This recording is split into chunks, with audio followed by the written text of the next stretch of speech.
What's up, Thumpers? Welcome back to another trailer reaction from Hyper Rabbit Power Go. We're doing a trailer reaction for the Joker movie. I think it's just called Joker, Adam. Just Joker. They dropped the. No, the Joker. Just Joker. Just Joker. Like Madonna. Midnight Toker. Yeah, just like Madonna. Just like Cher. Just That's like right. Beyonce. Except Beyonce is also Beyonce Knowles, but that's okay. That's not here nor there. Let's preface this by saying Hector has seen this. I've seen this trailer. Adam, you haven't. Nope. So it's going to be very exciting. I've seen it because I work for DC, y'all. That's right. And we talked about it. And I tried to avoid it until I went into work, was filming some stuff, and they're like, Hector, "Okay, we're gonna watch it." They were like, "We're going to talk about the Joker trailer," and I was like, "Okay." So I pulled it up on my phone and watched it. Can't wait to watch it again right now. So you have not watched it on anything else other than your phone? Correct. Cool. Well, that's exciting. Yes. This is going to be. I guess I will just kind of give you my brief hopes and expectations. Please. I think going into this, when this movie was first announced, it was a lot of question marks, a lot of why. Sure. And then it was Joaquin Phoenix. Sure. Okay. Yeah. Well, first actually was Todd Phillips and Martin Scorsese, and I was like, that's an interesting pair. Scorsese, love him, great movies, love his work, all that stuff. Todd Phillips, love The Hangover, have not been the craziest about his other films. Sure. Not that I think that they're bad, I just don't think they're as good as like the first Hangover, and that's kind of the movie of Todd Phillips' film that I've seen the most of. Oh yeah. I know he did like War Dogs and the Hangover sequels, but the first Hangover is one that I love the most. It's the most entertaining. And then he did Old School as well. Oh, was that? Yeah. Oh, okay, Which cool. is fun. Cool. Like I like Old School. I forgot that was Todd Phillips. Okay, cool. Then I'm pretty sure. I'm pretty sure you're right. I mean, yeah. I'll double check right now, but I'm pretty sure that was him. And then they announced that Joaquin Phoenix is being cast as the Joker, and immediately I thought, great, this is going to be different. This is going to be weird. Joaquin Phoenix, I'm sure, wouldn't do this if he didn't, if there wasn't something unique and different about it. And I know we talked a lot about it not being connected to the DC extended universe. That's not even a thing, Adam. That's not what it's called. It's not a thing. Whatever it's called. The Worlds of DC. And there was actually a commentary in some video that it was like the DC Movieverse, or it had some other name. Oh, really? Yeah, and I was like, oh, I've been calling it's on the Aquaman Blu-ray. They refer to it as something else. Ooh. The Aquaman or the DC. I don't remember what it's called. I need to track that down because I've been calling it the DC Films franchise because I'm just going off of I remember I told you this like a while back. I saw like a Japanese imported action figure of Man of Steel, and DC instead of Films. saying Man of Steel, it just said DC Films, Yeah. and that was like Facebook the line. used to say that too. Yeah, so I'm going DC Films, Yeah. which is different than what they call the Dark Knight trilogy, which is different than Watchmen and Jonah Hex and Green Lantern and Catwoman and the Tim Burton Batmans and the Christopher Reeve like all of those kind of have kind of designations, kind of their own but names. Anyways, yeah, and you know what? I know all the nerds, and myself included, want this to just throw up like an Elseworlds, logo. I don't think we're going to get that. No, I think that, and I'm not trying to insult us, I think that Warner Brothers just operates in the real world, not in any kind of comic book world. Like they're like, look, your dad's not going to give a shit if this is branded making films Elseworlds. that are DC. Yeah. It's like your mom is not going to be confused because she didn't even watch Suicide Squad. Like we're making Joker, like it's happening, and I think that that's kind of where they're landing. Sure. And which I'm kind of okay with. Yeah, I'm kind of to the point now where it's like, great. I think it's very. I think there's very much. Movies are good. Yeah, I think there's very much an understanding of like, cool. This Joaquin Phoenix Joker is not the Jared Leto Joker. Yeah, we set pictures from Birds of Prey, and it's the Jared Leto Joker. Great. Sure. It's not going to be Joaquin Phoenix all of a sudden turning up in the Birds of Prey movie as the Joker. Sure. Great. We got that out of the way. We're just making an original story where we're going to explore the possible origin of this version of the Joker. Yeah. Not a canonical comic book accurate / DC Films version of the Joker. Right. Own Joker, own universe. We'll see some characters that are from the DC Comics world, but it's really focused on this one character. Which like the more stuff I see from this, like I loved the poster that came out a couple days ago. I loved the tone of it and the look of it. That little first look clip months ago. The screen test. Yeah. The costume test. I thought that looked cool. Very much setting sort of the vibe and the tone. And I've seen photos that are probably extracted from this trailer that like looked intriguing. So we'll see. Okay. Are you ready to watch this? Here we go. Arthur, does it help to have someone to talk to? Did you call him Arthur? Arthur Fleck is his name. Oh, okay.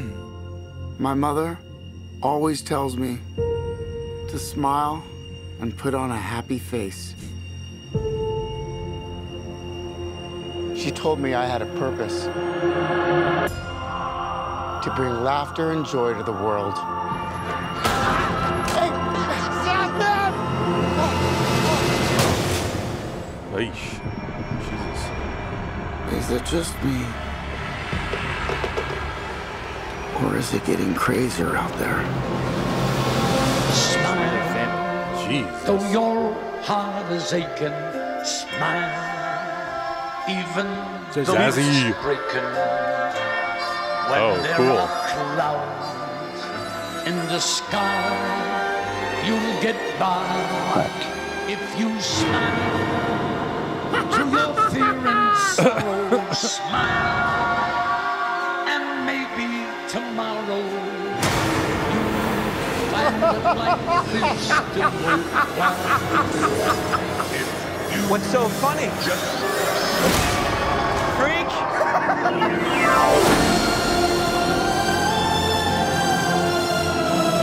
I'm really digging the cinematography, though. Beautiful trailer. Gotham has lost its way. It's a gorgeous trailer. Love the way they put it together. What kind of coward would do something that cold-blooded? Someone who hides behind a mask.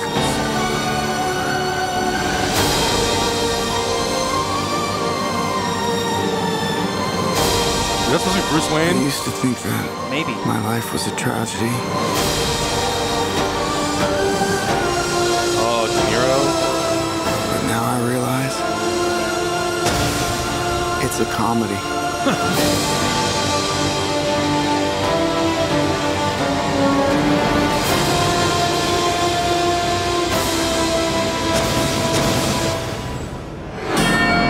If you just smile.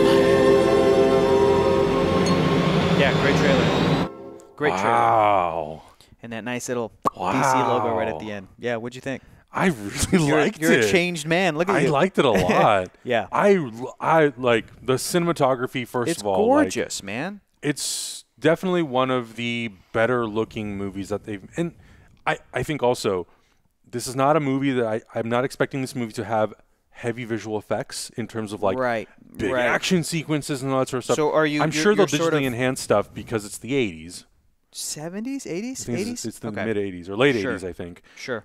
It's, and I think to that point, I think that's the thing that kind of stood out to me was it kind of feels a little bit like the Tim Burton Batman in terms of like the Really? feeling and the tone and the look. I didn't get that at all. Really? Yeah, 100%. I'm thinking more of like the first the way movie. it looks and kind of Yeah. like that like late 80s kind of like gritty look to it. Sure, And the but architecture. still kind of heightened. Yeah. And like, yeah, man, I love the shot with like the Arkham State Hospital. I was Yeah. like, that's so cool. I don't think we've ever seen Arkham like that. Or if we think have, so. I can't Pinpoint it. Yeah. Like that sort of uber realism. Again, even in like Batman Begins, like Arkham's this crazy cool thing in the middle of the island where the Narrows and all this stuff that's very like comic booky. Yeah, man, the music was amazing, and Joaquin Phoenix looks like he is putting in a really, really interesting performance. Yes. Like, and the physicality, him getting Yeah, really that super looks thin. Yeah, it was His rib cage is popping out and stuff. It looks creepy. It looks like a good movie. Yeah. I still have, I guess, questions and also Sure. like concerns being a comic book fan. Yeah. And knowing the Joker and knowing what that character does and is and represents. There's already like a great conversation to be had about some of Martin Scorsese's work and whether it like what's the word I'm thinking of? Not idolizes, but like glamorizes some of the subject matter.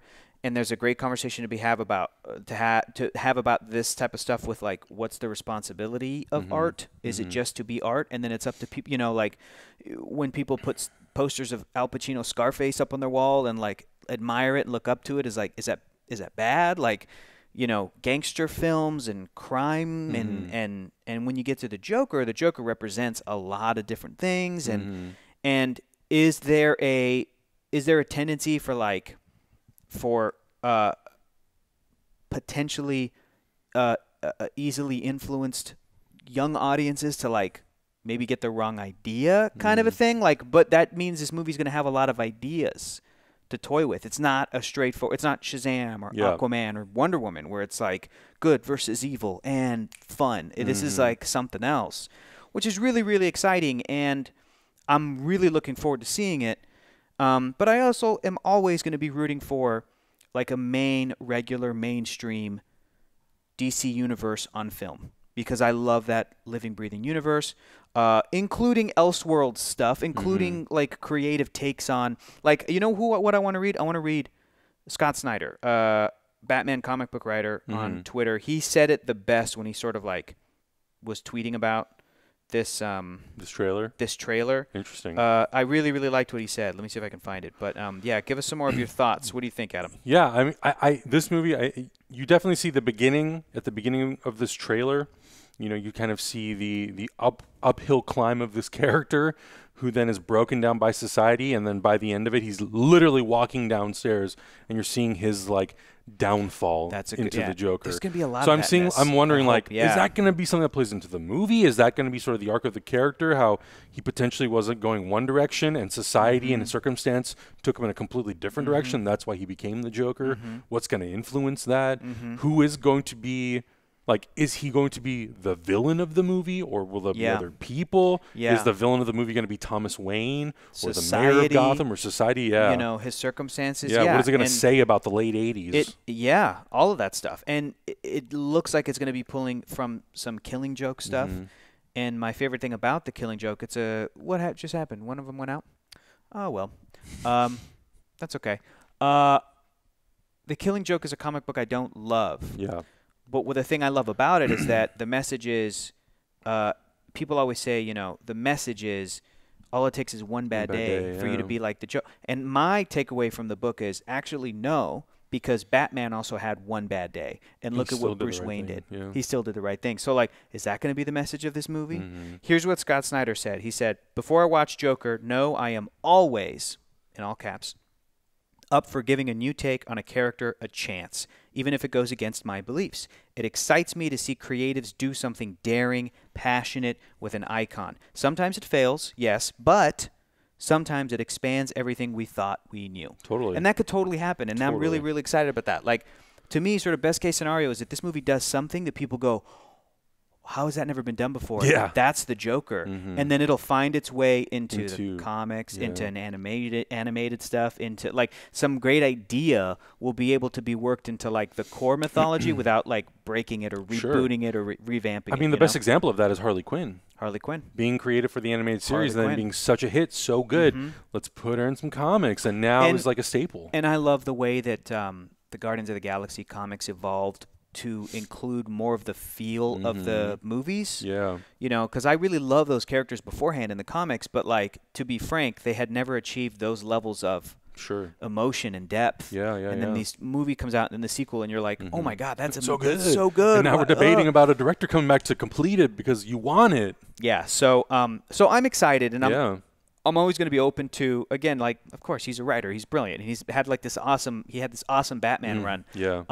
And that does excite me. But again, like, to kind of, I want to side with Scott. Yeah. Like, I'll be honest, I do have beliefs about the Joker. For sure. I do have, and this movie's whole idea might not line up with all of it, but, like, I'm going to go see this movie. Yeah, and I'm excited. And I'm hoping, and I'm hoping because of the fact that it's not supposed to be connected to any of the other DC movies, that audiences, whether they know the character or they're not as familiar or only know him from the movies, they're not going into it thinking, well, if it's not like this comic or if it's not like this version of the comic, or if it's not like Heath Ledger or if it's not like Jack Nicholson. I don't think audiences will do that. You know, for me, I'm a lot more forgiving when it's not supposed to be connected to a universe. Sure. When it's supposed to, when it's meant to be connected to a greater universe that services an entire pantheon of heroes, then I definitely do have some expectation or some hopes for how that character is represented, how that character is photographed on film, because I wanted to capture what the essence of DC is. With this, I'm kind of more open to, like, okay, cool. Warner Brothers said, go do something different and weird with this movie. Let's see it. And I have full faith in Joaquin Phoenix. I think for me, Todd Phillips is just kind of like that one element that I'm like, hit and miss. It could work, it couldn't work. For sure. I do love the fact this is like a technical thing. These dudes ran up here to do a chip run. Are you serious? This is what they Chippies, boys, chippies. The one technical thing that I like, on IMDb, it was listed in that it was shot in 235. I like the fact that it's in 185. Bumblebee did that, whereas like the taller aspect ratio ratio instead of being super CinemaScope. I wouldn't know. I can't ever see it in 3D. No, I'm kidding. I'm kidding. No, I like that though because that like to me is very reflective of the era in which this movie takes place in. Yeah. That's how the original Batman movies are shot. They're all shot 185. They're not 235. Interesting. So I think having that extra frame, I think they also could play with that in terms of how they show the world and the scale of the world and how he's like a little piece of that big world. And there's a whole lot of stuff that you can do with it. But yeah, and I like the music choice. They've done that with every single piece of marketing now. And I'm very curious what the soundtrack of this movie is going to be. Yeah. It could be so good. Yes. If they embrace all this classic music. All these classic that tunes. was nice. Yeah, it's a very nice looking trailer. It creeps me out. It's not fully You Were Never Really Here, which is like if you haven't seen that, check it out. Yet. Check it out on Amazon Prime. It's so good. Joaquin Phoenix is amazing in that movie. Too spoopy. But if it kind of embraces a little bit of that dark, creepy, weird tone, it's kind of what I'm hoping for. So I definitely saw a little bit of Taxi Driver in there as well, which again, that's part of that conversation of like, oh, did audiences idolize the wrong stuff about that movie? Yeah. We're gonna find out. We'll see. So can't wait. We'll find out. But guys, let us know in the comments what you thought about this trailer. I'm sure there's plenty to be had, plenty of discussions to be had. I'm looking forward to it. We'll see. We got time. We got time. I know. We got time. I'm It's not going to October. So let us know in the comments. Make sure you guys subscribe. YouTube.com/hyperrpg. We'll catch you next reaction.